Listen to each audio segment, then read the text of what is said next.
जय जगन्नाथ पिलामाने वेलकम करुछि तुम मानक Shri diaries live and learning channel को।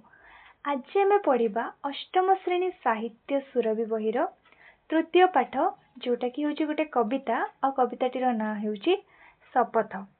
तो कवि किए? कवि होउचंती कवि अनंत पट्टनायक। अच्छा पिलामाने तुम मैंने गोटे कथा भाविच आमे जदि निज पई नुहे समस्तंक पई बंची पारि थांतु, आमे जदि अन्य मानंको साहाय्य करि पारथांतु, आमे जदि समता और भल भाव जीवन यापन करि थांतु, तेबे हमर समाज केते सुंदर ही थांता ना। तो आज आमे से भली गोटे कविता पढ़िबा। तो माने ये शपथ कविता रे तमे ये सब जिनिस जानिबा को जाउछ। ये कविताटा गोटे सुंदर चिंताधारा उपरे अछि जो थे कि कवि अनंत पट्टनायक निज जीवन को समाज सेवा उत्सर्ग करने को एक महान शपथ नहीं। तेणु चलो प्रथमे आम कवि विषय किसी जानी नबा, तापर आम कविताटी को अति सुंदर और सरल भाव में बुझा।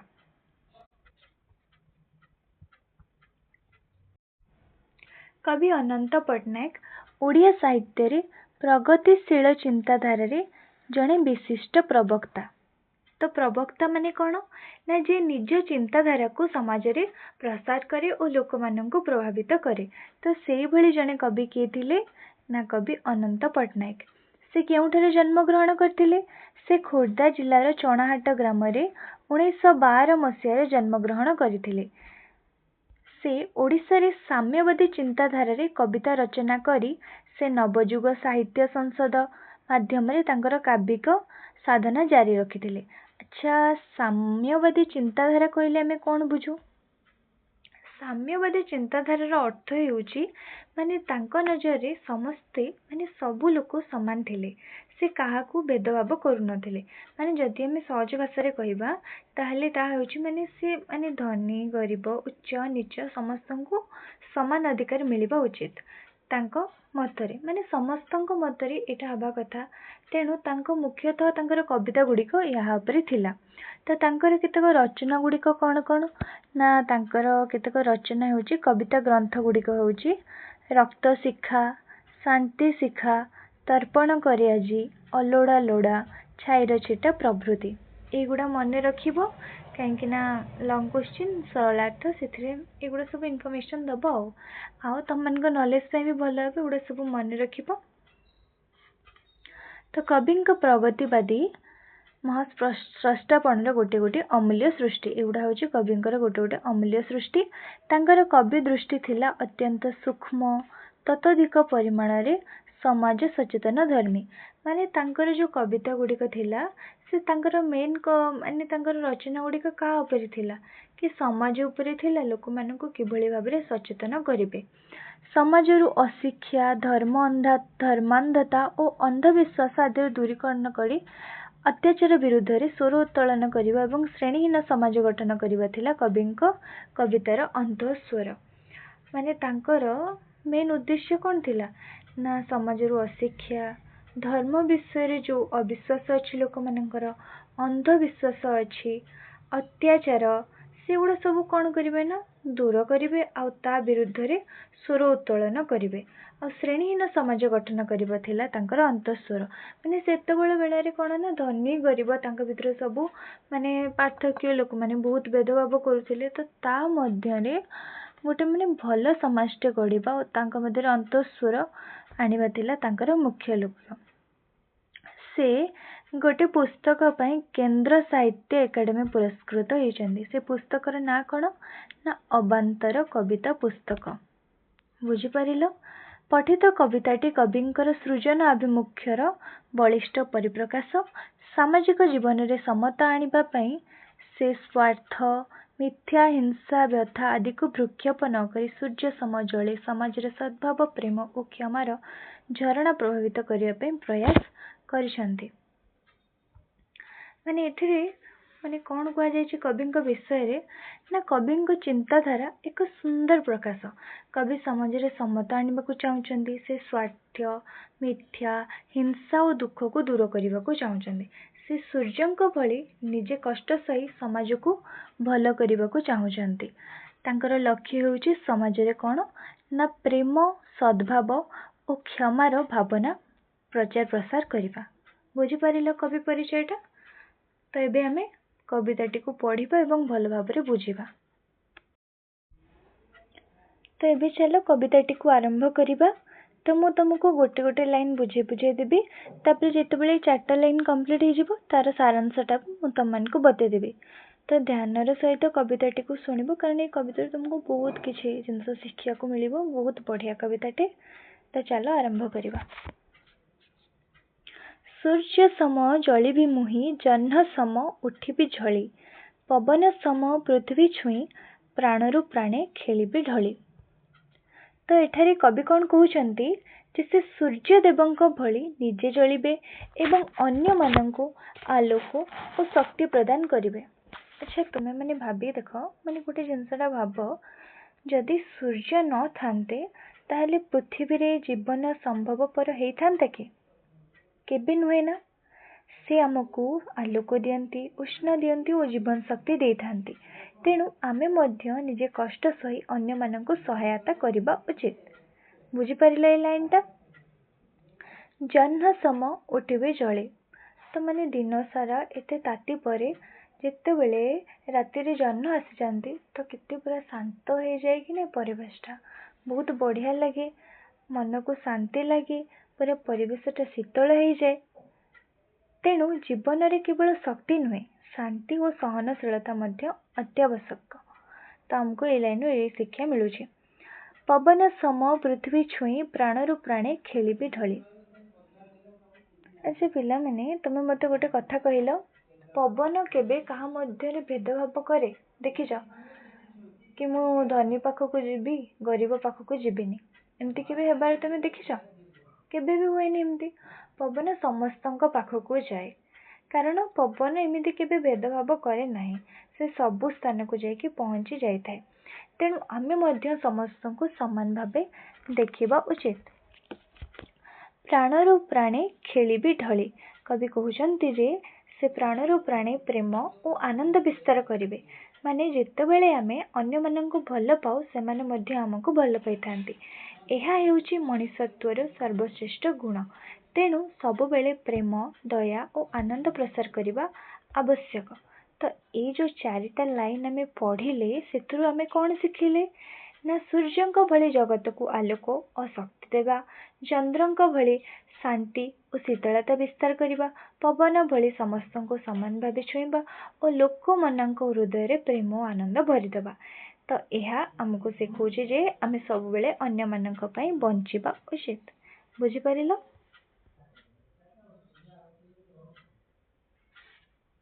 तो अबे हमें नेक्स्ट पढ़िबा। झरणा सम झरी भी हसी, तृष्णाकार रखी भी नाही, शस्य दले धरी भी लसी, भोकीर भोक जीवरे काहे। झरणा देखिथिबो तम माने समस्ते, तार कुळु कुळु साउंड, तापरे ता पानी केते शीतल, ता हमको केते आनंद दिए कि नहीं। तो सेई भरी भाबरे आमे मध्य हसुथिबा मुहरे अन्य माननको खुशी देबा उचित। तृष्णाकार रखी भी नाही। तो कवि कहउचंती जे से कहार तृष्णा अपूर्ण रखिबे नाही। अच्छा गोटे कथा भागो, जदि काहाकू पानी दरकार और आमे देई पारुछु ताहले ताहा ही होउची सबुठारु बड़ साहाय्य। तो यह हमको शिखौछि सेवा और दानर शिक्षा। बुझी पारिल? शस्य दले धरी भी लसी, भोकीर भोके जीवरे काहे। तो कवि कहउचंती जे से शस्य भलिया जीवन को समृद्ध करिवे। शस्य कौन कौन ना, धान, गहम एई भली जो शस्य अछि ताहा नथिले आमे बंची परिबा कि? केबे भी नुहे। तेणु शस्य होउची आम जीवनर आधार। तेणु करी ए लाइन कवि कौन कहउचंती, भोकीर भोक जीवरे काहे। कवि कहउचंती जे भोका लोकंको माने भोकिला लोकंकर से भोक दूर करिवे। भोक हेउची माने सबुठु बड़ कष्ट। जदि सेही परि कष्ट रे आमे काहाकू खाइबा देउछु, सेटा हेउची सबुठारु बड़ पुण्य। तो ए 4टा लाइन रे कवि कौन कहउचंती ना, कवि कहउचंती आनंद, सेवा और दानर महत्व विषय एठारे कहउचंती। से समस्तंक दुख दूर करिबाकू चाहुचंती। बुझी पारिल? तो एबे हमर द्वितीय पार्ट भी सरीगला ए जा 3 नंबर आड़ को बुझिपार समस्ते। अग्नि सम दही भी सुखे स्वार्थी जन मिथ्या कथा जलर सम स्वच्छ मुखे नथिब केबे हिंसा व्यथा। तो कवि कौन कहते अग्नि सम दही भी सुखे। अग्नि सम माने अग्नि भलिया असत्य और जेते भी खराब गुण अच्छे ताकू सब जालीदेवे। कारण अग्नि माने सबू जेतिकी खराब गुण अच्छे से गुड़ा को जाली दिए आउ माने सबू भल काम को से माने स्वागत करे पवित्र कर दिए सब जन को। सेहीपरि आमे मध्य खराब काम को दूर करने उचित। स्वार्थी जन मिथ्या कथा कवि कहते जैसे स्वार्थी लोकों मिथ्या कथा को सहिबे नहीं एवं से भली भाबरे आमे सब बेले सत्य कथा कहबा और सत्य पथरे चलिबा उचित। जलर सम स्वच्छ मुखे नथिब केबे हिंसा व्यथा।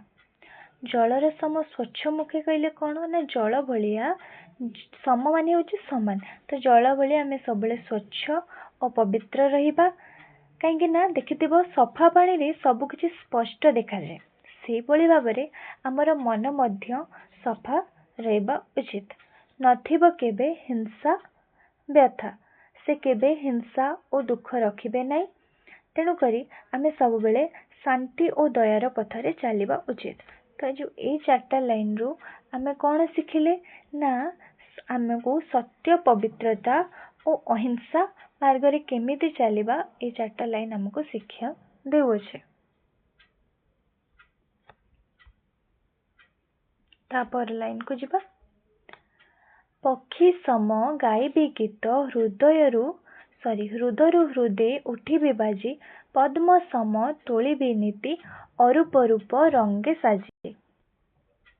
कवि कहते से पक्षी भलिया पूरा मधुर गीत गाइबे। कारण पक्षी आम मन को खुशी करे और यह होची आनंदर प्रतीक। हृदय उठी भी बाजी माने जितेबाला आम गोटे गीतटे शुणुचे माने पक्षीर गीतटे शुणुचे ताहा समस्त हृदय रे गोटे स्थान हो जाउची पक्षी पई आमको से गीत बारंबार शुणा को इच्छा होची। तो कवि कहते से लोक मानक हृदय रे स्थान नेबे तांकर कथा समस्त मन को छुई जीव। पद्म सम तोली भी नीति कवि कहते से पद्म सम पद्म भलिया पवित्र और उच्च हेबे। अच्छा तमें मैंने देखिछ पद्म जो नाड़ थाए से माने सुंदर और पवित्रता रही थाए।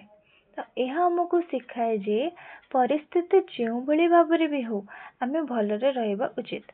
माने पद्म सेटा पंकरे देखिथिबो पद्म पंकरे उठी थाए किंतु हेले भी केते सुंदर देखा जाए। तो आमे एथरो कोन शिखिले ना परिस्थिति जेमिति भी हो आमे भलरे रहबा उचित। माने एथरो आमे ए शिक्षा पाउछु। अरूप रूप रंगे साजी कवि कहते सबुठारे सुंदरता देखा यह आमको सकारात्मक चिंताधारा शिखाए।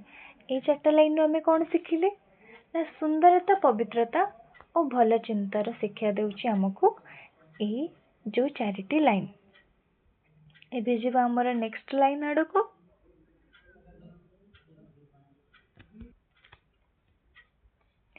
अद्रि सम धैर्य धरी वज्रपाते रही भी धीर गर्भ भरे धर्म बरी कर्मे मोर टेकिबी सिर। अद्रि माने कौन ना पहाड़ पहाड़ भलिया धैर्य धरी छिड़ा हेबे। पहाड़ केबे क्या डरेनि से सदा सर्वदा सेमिति ही छिड़ा होता है। जिते जड़ वर्षा आसु सेमिति ही से छिड़ा होता है। तो कवि तांको भलिया ही हबाकू चाहूचंती। वज्रपाते रही भी धीर कवि कहते जिते कष्ट आसिले मध्य शांत और साहसी रहिबे। कहीं पहाड़ को देखिए कि वज्रपात आसिले घड़घड़ी मारिले से कुआडे उठिकी पलाए बोली से सेमिति सेठी शांत और साहसी हुई छिड़ा हुई रही थाए। गर्भ भरे धर्म बरी से धर्म और नीति को गर्भरे ग्रहण करिवे। कर्मे मोर टेकिबी सिर से निज कर्म द्वारा सम्मान पाइबे। तो ये 4टा लाइन आम कौन शिखिले ना धैर्य साहस और नीतिर महत्व विषय यह आमको कहूचे। एबे आसीबा तो एथु तुम बहुत कथा शिखि पारुथबो जेंति कि हम सूर्य चंद्र पहाड़ झरणा केते जिनस विषय शिखिले कि आम जीवन को आम केमिति करबा।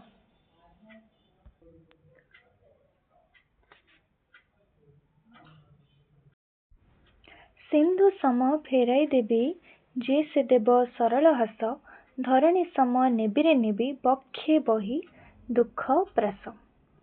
ତ ସିନ୍ଧୁ ମାନେ କ'ଣ ନା ସମୁଦ୍ର, ସମୁଦ୍ର ଭଳିଆ ଫେରାଇ ଦେବି। କବି ଏଠାରେ କ'ଣ ଫେରାଇ ଦେବା କଥା କହୁଛନ୍ତି? ଆଚ୍ଛା, ତମେମାନେ ଜାଣିଥିବ ସମୁଦ୍ର ମାନେ ଯେତେ ସାରା ଯେଉଁ ନଦୀ ଅଛି ତାର ସବୁ ପାଣି ଯାଇକି ସମୁଦ୍ରରେ ମିଶେ କି ନାହିଁ? ତ ତାର ସବୁ ପାଣିକୁ ସମୁଦ୍ର ଗ୍ରହଣ କରେ, ଆଉ ପୁଣି ଥରେ ଯେତେବେଳେ ବର୍ଷା ହୁଏ ସେ ସେଇ ସବୁ ଜଳକୁ ଫେରାଇ ଦିଏ କି ନାହିଁ? ତ ସେଇଭଳି ଆମେ ମଧ୍ୟ ଯାହା ପାଉଛୁ ତାହାକୁ ଫେରାଇ ଦେବା ଉଚିତ। ବୁଝିଲ? ଯିଏ ସେ ଦେବ ସରଳ ହାସ, ଏହା ମାନେ କ'ଣ ନା ଯିଏ ଆମକୁ ଭଲ ପାଏ ଆମେ ମଧ୍ୟ ସେମାନଙ୍କୁ ସରଳ ଗୋଟେ ମାନେ ଛୋଟ ହସଟେ ଦେଇଦେବା କଥା, ଯାହାକି ଅନ୍ୟମାନଙ୍କୁ ଖୁସି ମଧ୍ୟ କରିବ। ନହେଲେ ଜଣେ ହସୁଥିବ ତମେ ତମ ମୁହଁଟାକୁ ଫୁଲେଇକି ରଖିଦେବ, ସେଥିରେ କ'ଣ ଅନ୍ୟକୁ ଦୁଃଖ ଦେଲ, ଅନ୍ୟର ମନ କଷ୍ଟ କଲ। ତ ହସିବାରେ କ'ଣ ଅଛି କ୍ଷତି? ହସିଦେବ, ଅନ୍ୟର ମନ ମଧ୍ୟ ଖୁସି, ତମ ମନ ବି ଖୁସି। ଧରଣୀ ସମ ନେବିରେ ନେବି ବକ୍ଷେ ବହି ଦୁଃଖ ପ୍ରାସ। କବି କହୁଛନ୍ତି ଯେ ସେ ପୃଥିବୀ ଭଳିଆ ସବୁ କିଛି ସହିବେ। କାରଣ ଦେଖ, ଧରଣୀ ସମସ୍ତଙ୍କ ଭାର ବୁହେନି, କିନ୍ତୁ କେବେ ସେ ଅଭିଯୋଗ କରିଛି? କେବେ ଦେଖିଛ ତମେ ଆମ ଧରଣୀ ମା ଆମକୁ ଅଭିଯୋଗ କରିଛନ୍ତି କି ତମମାନେ ମୋ ଉପରେ ନାଚୁଛ, ଡେଉଁଛ, ଏତେ ସାରା କାମ କରୁଛ? ସେ ସମସ୍ତଙ୍କର ବୋଝ ବୋହି ନେଇଛନ୍ତି। ତେଣୁ ଏହା ଆମକୁ ସହନଶୀଳତାର ଶିକ୍ଷା ଦେଉଅଛି। ତେଣୁ କବି କହୁଛନ୍ତି ଅନ୍ୟମାନଙ୍କ ଦୁଃଖକୁ ନିଜ ହୃଦୟରେ ସେ ନେବେ, ଏହା ହେଉଛି ମାନବତାର ସର୍ବୋତ୍କୃଷ୍ଟ ଉଦାହରଣ। ବୁଝିପାରିଲ? ମାନେ କେତେ ସୁନ୍ଦର କବିତାଟେ, ମୋତେ ତ ବହୁତ ଭଲ ଲାଗିଲା ଏ କବିତା। ତ ଯିବା ନେକ୍ସଟ ଆଡ଼କୁ। ରୁଗ୍ଣ ଜନ ପାରୁଷେ ରହି ଶୁଶ୍ରୂଷାରେ ଲାଗିବି ତାର, ନୃତ୍ୟରବି ମୃତ୍ୟୁ ଯହିଁ ଆଣିବି ତହିଁ ସୃଷ୍ଟି ଧାର। ରୁଗ୍ଣ କହିଲେ କ'ଣ ନା ରୋଗୀ ଜନ, ରୋଗୀ ଲୋକ, ପାରୁଷେ ରହି ପାଖରେ ରହିବେ ସେ, ଶୁଶ୍ରୂଷାରେ ଲାଗିବି ତାର, ମାନେ ଯେତେବେଳେ ଗୋଟେ ରୋଗୀଟେ ଅସୁସ୍ଥ ଥିବ ତ ସେଇ ଟାଇମରେ ସାହାଯ୍ୟ କରିବା ହେଉଛି ସବୁଠାରୁ ବଡ଼ ମାନବତା। ତେଣୁ କବି କହୁଛନ୍ତି ସେ ତାଙ୍କର ସେବା କରିବେ, କାରଣ ସେବା ହେଉଛି ମଣିଷର ସର୍ବୋତ୍କୃଷ୍ଟ କର୍ତ୍ତବ୍ୟ। ନୃତ୍ୟରବି ମୃତ୍ୟୁ ଯହିଁ ଆଣିବି ତହିଁ ସୃଷ୍ଟି ଧାର। ଯେଉଁଠି ଦୁଃଖ ଓ ନିରାଶା ରହିଛି, ଯେଉଁଠି ଜୀବନର ଆଶା ନାହିଁ, ମାନେ ନୃତ୍ୟରବି ମୃତ୍ୟୁ ଯହିଁ ମାନେ କ'ଣ ନା ଯେଉଁଠି ଦୁଃଖ ଓ ନିରାଶା ରହିଛି ଆଉ ଯେଉଁଠି ଜୀବନର ଆଶା ନାହିଁ, ଆଣିବି ତହିଁ ସୃଷ୍ଟି ଧାର, ସେଇଠାରେ କବି କ'ଣ କରିବେ ନା ନୂତନ ଜୀବନ ଓ ଆଶା ଆଣିବେ। ଏହା ଆଶା ଓ ପୁନର୍ଜୀବନର ପ୍ରତୀକ। ମାନେ ଯେଉଁଠିକି ମାନେ ଦୁଃଖ ଅଛି, ନିରାଶା ଅଛି, ଜୀବନର ମାନେ ବଞ୍ଚିବାର ଆଶା ଭରସା କିଛି ନାହିଁ, ତ ସେଇ ଜାଗାରେ କବି କ'ଣ କରିବେ ନା ଆଶା ଆଉ ପୁନର୍ଜନ୍ମକୁ ପୁଣି ଆଣିବେ। ତ ଏଇ ଯେଉଁ 4ଟା ଲାଇନରେ ଆମେ କ'ଣ ବୁଝିଲେ? ଏଇ 4ଟା ଲାଇନରେ ଆମେ କ'ଣ ଶିଖିଲେ ନା କବି ରୋଗୀଙ୍କ ସେବା କରିବା ଓ ଦୁଃଖୀ ସ୍ଥାନରେ ନୂତନ ଆଶା ଆଣିବାର କଥା କହୁଛନ୍ତି। ବୁଝିପାରିଲ? ଦୃଷ୍ଟି ହେବି ଅନ୍ଧ ଲାଗି ଯଷ୍ଟି ହେବି ଖଞ୍ଜଟିର, ମର୍ମ କୋଟି ବାରତା ମାଗି ନିର୍ବିକାର ହେବିରେ ଗିର। ଆଚ୍ଛା, ଅନ୍ଧ ଲୋକଙ୍କର ତ ଆଖି ନଥାଏ, ତ ସେଥିପାଇଁ କବି କହୁଛନ୍ତି ତାଙ୍କର ଦୃଷ୍ଟି ହେବେ, ମାନେ ତାଙ୍କର ଆଖି ସଦୃଶ ହେବେ, ସେମାନଙ୍କୁ ସାହାଯ୍ୟ କରିବେ। ଯଷ୍ଟି ହେବି ଖଞ୍ଜଟିର, ଖଞ୍ଜଟି ମାନେ କହିଲେ କିଏ? ଯାହାର ଗୋଡ଼ ନଥାଏ, ପଙ୍ଗୁ ଲୋକ, ତାଙ୍କ ପାଇଁ ଏ ଭରସା ହେବେ, ତାଙ୍କୁ ସେ ସାହାଯ୍ୟ କରିବେ। ତ କବି ଏଠାରେ ଅସହାୟ ଲୋକଙ୍କୁ ସାହାଯ୍ୟ କରିବା କଥା କହୁଛନ୍ତି। ମର୍ମ କୋଟି ବାରତା ମାଗି, ସେ ଲୋକମାନଙ୍କର ଦୁଃଖକୁ ବୁଝିବେ, ଅନ୍ୟଙ୍କ ଯନ୍ତ୍ରଣା ବୁଝିବା ହେଉଛି ମାନବତା। ତେଣୁ କବି ଏଠାରେ ଲୋକମାନଙ୍କ ଦୁଃଖକୁ ବୁଝିବେ। ନିର୍ବିକାର ହେବିରେ ଗିର, ସେ କହୁଛନ୍ତି ସେ ପାହାଡ଼ ସମ ସ୍ଥିର ଓ ଶାନ୍ତ ରହିବେ, କଷ୍ଟ ଆସିଲେ ମଧ୍ୟ ସେ ଅଡ଼ି ରହିବେ। ମାନେ କି ଯେତେ କଷ୍ଟ ଆସୁ ସେ ଲୋକମାନଙ୍କର ସାହାଯ୍ୟ କରିବେ, ସେମାନେ ତାଙ୍କ ଜୀବନକୁ ସେଇଥିରେ ହିଁ ଲଗେଇବାକୁ ଚାହୁଁଛନ୍ତି। ତୁମେମାନେ ମଧ୍ୟ ସେଇଭଳି ହବ, ଯେଉଁମାନଙ୍କର ସହାୟତା ଦରକାର ତାଙ୍କୁ ସାହାଯ୍ୟ କରିବ। ତ ଏଇଥିରୁ ଆମେ କ'ଣ ଶିଖିଲେ ନା ଅସହାୟଙ୍କୁ ସାହାଯ୍ୟ କରିବା, ସମସ୍ତଙ୍କ ଦୁଃଖ ବୁଝିବା ଓ ପାହାଡ଼ ସମ ଅଡ଼ି ରହିବା। ଯେମିତି ପାହାଡ଼ ଯେତେ ଦୁଃଖ କଷ୍ଟ ଆସିଲେ ବି ସେମିତି ହିଁ ଛିଡ଼ା ହେଇ ରହିଥାଏ, ଆମେ ମଧ୍ୟ ସେଇଭଳି ଭାବରେ ଛିଡ଼ା ହୋଇ ରହିଥିବା। ଏବେ ଆମର ସରିଲା, ଏବେ ଆମେ ଲାଷ୍ଟ ପାରା ପଢ଼ିବା, ତାପରେ ଆମର ଏଇ କବିତାଟା ଶେଷ ହେବ। ମୁହିଁ ତ ନୁହେଁ ମୋହରି ପାଇଁ ସବୁରି ଲାଗି ମୋହର ପ୍ରାଣେ ସମତା ପଥେ ପତାକା ବାହି ଶାନ୍ତିର ମୁଁ ରଚିବି ଗାନ। ତ କବି ଏଠାରେ କ'ଣ କହିଛନ୍ତି? ମୁହିଁ ତ ନୁହେଁ ମୋହରି ପାଇଁ। କବି କହୁଛନ୍ତି ଯେ ସେ ନିଜ ପାଇଁ ବଞ୍ଚିବେ ନାହିଁ, ସବୁରି ଲାଗି ମୋହରି ପ୍ରାଣ। ସେ ସମସ୍ତଙ୍କ ପାଇଁ ବଞ୍ଚିବେ। ସମତା ପଥେ ପତାକା ବାହି ସେ ସମତା ଓ ସମାନତାର ପଥରେ ଚାଲିବେ। ଶାନ୍ତିର ମୁଁ ରଚିବି ଗାନ। ସେ ଶାନ୍ତିର ସନ୍ଦେଶ ପ୍ରସାର କରିବେ। ଏଇଥିରେ କବି କ'ଣ କହୁଛନ୍ତି ନା ସେ ନିଜ ପାଇଁ ନୁହେଁ, ସେ ସମସ୍ତଙ୍କ ପାଇଁ ବଞ୍ଚିବେ ଓ ସମତା ଓ ଶାନ୍ତିର ସନ୍ଦେଶ ପ୍ରଚାର କରିବେ। ଆଚ୍ଛା ପିଲାମାନେ, ମୁଁ ଆଶା କରୁଛି ତମେ କବିତାଟିକୁ ବୁଝିପାରିଥିବ। ତ ଚାଲ କବିତାଟିର ସାରାଂଶକୁ ଜାଣି ନେବା। ତ ଏ ଯେଉଁ କବିତା ଶପଥ କବିତା, ଏଥିରେ କବି ନିଜେ ଶପଥ ନେଉଛନ୍ତି। କ'ଣ ଶପଥ ନେଉଛନ୍ତି? ନା ସେ ନିଜ ଜୀବନକୁ ସମସ୍ତଙ୍କ ଭଲ ପାଇଁ ଉତ୍ସର୍ଗ କରିବେ। ସେ ସୂର୍ଯ୍ୟଙ୍କ ଭଳି ଆଲୋକ ଓ ଶକ୍ତି ଦେବେ, ଚନ୍ଦ୍ରଙ୍କ ଭଳି ଶାନ୍ତି ଓ ଶୀତଳତା ବିସ୍ତାର କରିବେ, ପବନ ଭଳି ସମସ୍ତଙ୍କୁ ସମାନ ଭାବେ ଛୁଇଁବେ ଓ ଜଳ ଭଳି ପବିତ୍ର ରହିବେ। ସେ ଭୋକିଲା ଲୋକଙ୍କୁ ଖାଦ୍ୟ ଦେବେ, ଦୁଃଖୀଙ୍କ ଦୁଃଖ ହରିବେ ଓ ଅସୁସ୍ଥଙ୍କ ସେବା କରିବେ। ସେ ଅଗ୍ନି ସମ ଅସତ୍ୟକୁ ଦହିଦେବେ ଓ ସତ୍ୟ ଧର୍ମ ନୀତିରେ ଅଡ଼ି ରହିବେ। ଶେଷରେ କବି କହୁଛନ୍ତି ଯେ ସେ ନିଜ ପାଇଁ ନୁହେଁ, ସମସ୍ତଙ୍କ ପାଇଁ ବଞ୍ଚିବେ ଓ ସମତା ଓ ଶାନ୍ତିର ସନ୍ଦେଶ ପ୍ରଚାର କରିବେ। ବୁଝିପାରିଲ? ମାନେ କେତେ ସୁନ୍ଦର କବିତାଟେ। ତ ମୁଁ ଆଶା କରୁଛି ତମମାନଙ୍କୁ ବି କବିତା ବହୁତ ବଢ଼ିଆ ଲାଗିଥିବ ଆଉ ତମେମାନେ ବହୁତ ଭଲ ଭାବରେ ବି ବୁଝିପାରିଥିବ। ଯଦି ତୁମମାନଙ୍କୁ କବିତାଟି ଭଲ ଲାଗିଛି ଆଉ ମୋ ପଢ଼େଇବା ଷ୍ଟାଇଲ୍ ବି ଭଲ ଲାଗିଛି, ତାହେଲେ ଭିଡ଼ିଓକୁ ଲାଇକ୍ କରିବ ଆଉ କମେଣ୍ଟରେ ତମମାନଙ୍କୁ ଭିଡ଼ିଓ କେମିତି ଲାଗିଲା ଆଉ ତମମାନେ ନେକ୍ସଟ ଭିଡ଼ିଓ କେଉଁ ଚାପ୍ଟର ଉପରେ ଚାହୁଁଛ, କେଉଁ କ୍ଲାସ୍ରେ ଚାହୁଁଛ, କମେଣ୍ଟରେ ଜଣେଇବ। ଆଉ ତୁମ ସାଙ୍ଗମାନଙ୍କ ସହିତ ସେୟାର କରିବ। ଆଉ ମୋ ଚ୍ୟାନେଲ୍ ସହିତ ଯୋଡ଼ି ହୋଇ ରହିବା ପାଇଁ ଚ୍ୟାନେଲକୁ ସବସ୍କ୍ରାଇବ୍ କରିବ। ରହିଲି, ଜୟ ଜଗନ୍ନାଥ।